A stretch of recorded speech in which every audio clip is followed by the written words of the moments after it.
গত বছর এপ্রিলে রণক্ষেত্রে পরিণত হয়েছিল কাশ্মীরের পেহেলগাম। ভারত পাকিস্তানের 4 দিনের সংঘাতে এখানে প্রাণ হারিয়েছিলেন অন্তত ২৬ জন বেসামরিক নাগরিক। এখানেই মুখ থুবড়ে পড়েছিল ভারতের গর্ব রাফাল যুদ্ধবিমান, আর এখানেই সফলভাবে অপারেশন বুনিয়ানুম মারসুস পরিচালনা করেছিল পাকিস্তান। সম্প্রতি সময় কি আবারও পৃথিবীর ভূস্বর্গখ্যাত জায়গাটি অস্থির হতে চলেছে? সম্প্রতি সময়ে ভারতের আসামে বেশ কয়েকবার রাজনৈতিক অস্থিরতা তৈরি হয়েছে। বেশ কিছু সংখ্যক নাগরিককে বাংলাদেশি বলে পুষিন করা হয়েছে। বিশ্লেষকরা এই ঘটনাগুলোকে শুধু বিচ্ছিন্ন ঘটনা বলছেন না, বরং ধারণা করা হচ্ছে এর পেছনে রয়েছে ভারতের আঞ্চলিক রাজনীতির প্রভাব। তবে প্রশ্ন হলো, আসামের সাথে যা হয়েছে তা কি কাশ্মীরের বেলাও হওয়া সম্ভব?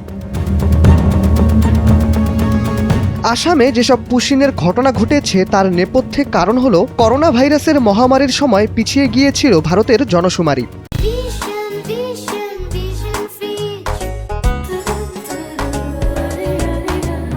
আগামী বছর অর্থাৎ ২০২৬ সালে দেশটি মোট জনসংখ্যার একটি প্রতিবেদন প্রকাশ করবে। সেজন্য বেশ কিছু রাজ্যে জনশুমারির জরিপ চালানো হচ্ছে। সেই সুবাদে যখন আসামে জরিপ চালানো হয়, ধর্মীয় রাজনীতির প্রভাব একে পেয়ে বসে। ফলস্বরূপ বিগত বছরগুলোতে পুশিনের মতো ঘটনা ঘটেছে। ভারতীয় গণমাধ্যম এনডিটিভির এক প্রতিবেদনে বলা হয়েছে, ভারতীয় জনগণনা ২০২৭-এর অংশ হিসেবে জম্মু কাশ্মীরে একটি জরিপ চালানো হচ্ছে। কেন্দ্রশাসিত এই জরিপের নাম দেওয়া হয়েছে হাউস লিস্টিং অপারেশন।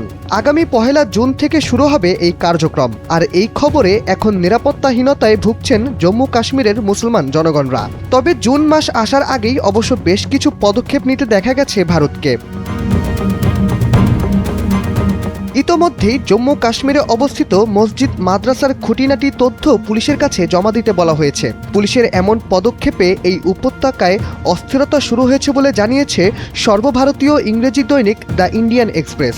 এছাড়া পুলিশের এই কার্যক্রমকে আক্রমণাত্মক তথ্য সংগ্রহ কর্মসূচি বলে অবহিত করেছে মিরওয়াইস উমর ফারুকের সংগঠন মুত্তাহিদা মজলিস উলেমা। শাহরিয়ার আহমেদ, এনপিবি।